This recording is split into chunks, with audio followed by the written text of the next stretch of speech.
Chapitre 10. Le meilleur des modèles. Le meilleur d'entre vous est celui qui est le meilleur avec sa famille. Et je suis le meilleur d'entre vous avec sa famille. Et lorsque l'un d'entre vous meurt, laissez-le. Rapporté par At-Tirmidhi et authentifié par Al-Albani. L'oncle de Maïmouna me fit cette faveur de préparer mon départ en appelant les responsables de mon voyage à la Mecque. Je fus reçu dès mon arrivée en invité dans la maison du notable. Le soir même, nous eûmes une discussion dans son bureau, comme au premier jour de notre rencontre. La fatigue se faisait ressentir, mais je tenais le coup.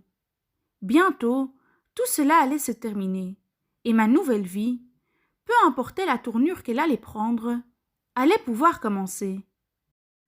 Un sentiment de fierté, mêlé à du soulagement, accompagnait mes mots lorsque le cheikh m'interrogeait. Les longues distances et les différents modes de vie à travers mes déplacements avaient eu raison de ma forme physique. Mon mental, quant à lui, en était ressorti plus fort. Tout ce que j'avais appris lors de mon aventure avait nourri le musulman que j'étais. Même ma phobie de l'eau n'avait pas réussi à me faire perdre de vue mon objectif.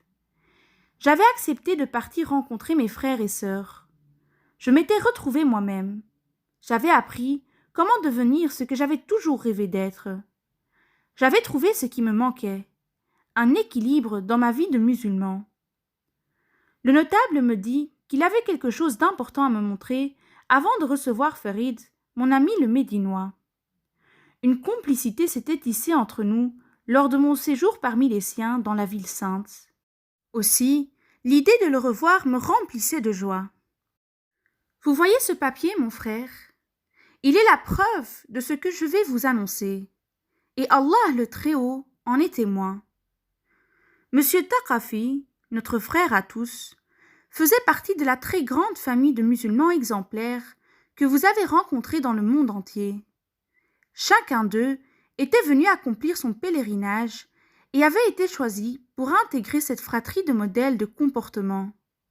Monsieur Thaqafi, comme les autres, avait avancé une œuvre qui avait mérité la baraka d'Allah. Rien n'était fait spécialement pour recruter ces individus de nationalités différentes, d'âge, de sexe et de classes sociales diverses. Ils venaient, en quelque sorte, eux-mêmes à nous. Allah Ta'ala les avait sélectionnés et nous ne faisions que remarquer, apprécier à sa juste valeur le bien précieux qui se dégageait d'eux. Un comportement unique les faisait se démarquer au milieu de leurs frères. Le cheikh prit le temps de me raconter les histoires de cette élite musulmane. Je découvrais ainsi les détails qui m'avaient intrigué durant mes différents séjours. Pourquoi avaient-ils été choisis?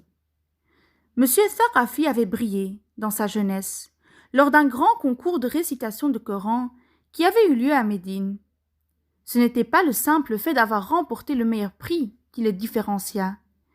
C'était son attitude face aux autres participants. Tout le monde avait pu constater son détachement vis-à-vis de la course à la victoire lors des préparatifs. Il avait répété sans relâche que sa place n'était pas ici et que personne ne devait l'appeler cheikh. Il avait toutefois été heureux de rencontrer des frères en islam de tous les pays du monde et avait passé du temps avec chacun d'entre eux ainsi que leur accompagnateur pendant que les autres se concentraient sur la compétition. Cela ne l'avait pourtant pas empêché de gagner avec brio, répondant sans aucune erreur à toutes les questions du jury et récitant à la perfection chacun des passages du Coran choisi. Son incroyable histoire avait fait parler de lui jusqu'à la Mecque. Selma avait eu une histoire particulière liée à la famille du notable. Le destin l'avait mis sur le chemin de cette famille de manière fâcheuse puisqu'elle avait été percutée par la voiture d'un des fils du notable. Sa patience en période de pèlerinage et sa détermination à poursuivre l'accomplissement des rites du Hajj alors qu'elle était blessée avaient poussé à l'admiration. Il en était ainsi pour chaque membre du groupe. Un trait spécifique dans leur comportement et un petit coup de pouce du destin les avaient conduits à intégrer cette élite malgré eux. Chacun avait un don venant d'Allah. El-Wahhab, le donateur par excellence. Pour l'un, une voie destinée à faire courir les serviteurs vers leur Seigneur, comme celle d'Ahmed qui s'était fait remarquer à Mina par son appel à la prière mélodieux dans le camp turc. Pour l'autre, une prédisposition au savoir religieux, el-ilm. C'était le cas de Kupeva lorsqu'il était étudiant en doctorat d'histoire et qu'il avait la vocation de finir une publication sur la vie de notre bien-aimé, paix et salut sur lui. À chaque fois, les sélections de nos amis s'étaient faites suivant des critères différents, mais toujours avec la même volonté. Catalyser aux quatre coins du monde l'éclosion de personnalités exemplaires attachées aux nobles enseignements de notre prophète, paix et salut sur lui, et qui auraient valeur d'exemple dans leurs contrées respectives. J'avais connu mes frères et sœurs à travers leur comportement dans leur vie de tous les jours. Je découvrais maintenant les particularités de chacun qui les avaient amenés à vivre le même voyage initiatique que moi. Le notable prit la peine de me faire comprendre l'importance que sa famille attribuait à la promotion du modèle de comportement de notre bien-aimé Mohammed, paix et salut sur lui, et de ses plus proches compagnons. Une promotion par les actes et pas seulement par l'enseignement. Il était, selon eux, du devoir de chacun de le contribuer à la transmission par l'exemple. Ils étaient prêts à investir toute leur fortune pour cela. Vous avez dans le messager d'Allah un excellent modèle à suivre pour quiconque espère en Allah et au jour dernier et invoque Allah fréquemment. Sourate 33, verset 21.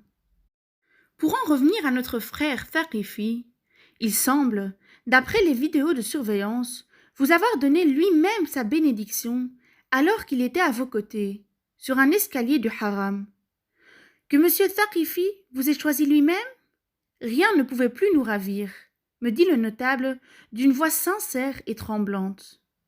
En disant tout cela, il n'avait eu de cesse de regarder la bague du vieil homme à mon doigt. Je me rappelais les paroles qu'il m'avait adressées. « Va, tu as tardé. Alhamdulillahi. » Ces mots résonnaient en moi alors que le notable me tendait le testament et me posait cette ultime question. « Avez-vous une idée de ce que vous allez faire maintenant ?» Je souris seulement. Puis, il me remit la canne du vieil homme que j'accueillais, la larme à l'œil. 3 jours avaient passé. Je me délectais de chaque instant en compagnie de mon ami italien converti, mon frère, mon exemple à moi. C'étaient des journées d'une intensité incroyable, dont seul mon cœur connaissait la valeur inestimable. Il n'existait plus d'heures, plus de minutes auprès de cet homme. Où que je le rencontrais, le temps s'écoulait à son rythme. Celui qu'il s'imposait, ou plutôt, celui qu'il affectionnait sans contrainte. Je retrouvais en Farid la personne avec qui partager le goût des choses simples. Le temps semblait se plier à ses ordres et je repoussais le moment de devoir le quitter. Pour la dernière journée avant mon retour en France, nous décidâmes d'aller visiter la tombe de M. Thaqifi. Cette initiative de la part du notable nous réconforta tous. Auprès de sa tombe, modeste amas de terre comme le veut la tradition prophétique, sans dalle ni épitaphe à l'instar des milliers de tombes voisines, je me souvenais de ce visage dont la lumière parlait d'elle-même, de toute une vie de patience et de tawakkul ala Allah. Nous étions tous les 3 en larmes, peut-être pour des raisons différentes. Lorsque le notable nous parla de l'amitié qui les avait liés particulièrement, M. Thaqafi et lui, je sus que cette amitié-là s'appelait la fraternité, la vraie. Nous nous rappelâmes la belle fin qu'Allah lui avait réservée. Nous priâmes pour la paix de son âme, et aussi pour la nôtre. Sur le chemin du retour, mon parcours depuis cette rencontre unique refit surface en moi. J'avais vécu une aventure à toute allure, pendant que lui trouvait une plus grande sérénité que celle qu'il était venu chercher à la Mecque.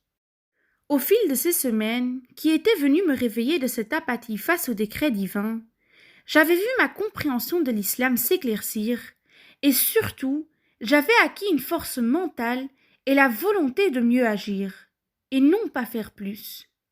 une compréhension que j'avais hâte, avec la permission d'Allah, d'appliquer. Il était l'heure de pratiquer la richesse de tout cet enseignement. J'allais devoir repartir. Je devais me préparer à prendre la route, le cœur léger, tel celui d'un oiseau, pour une nouvelle vie que seul Allah connaissait. Et jamais je ne m'étais senti aussi près.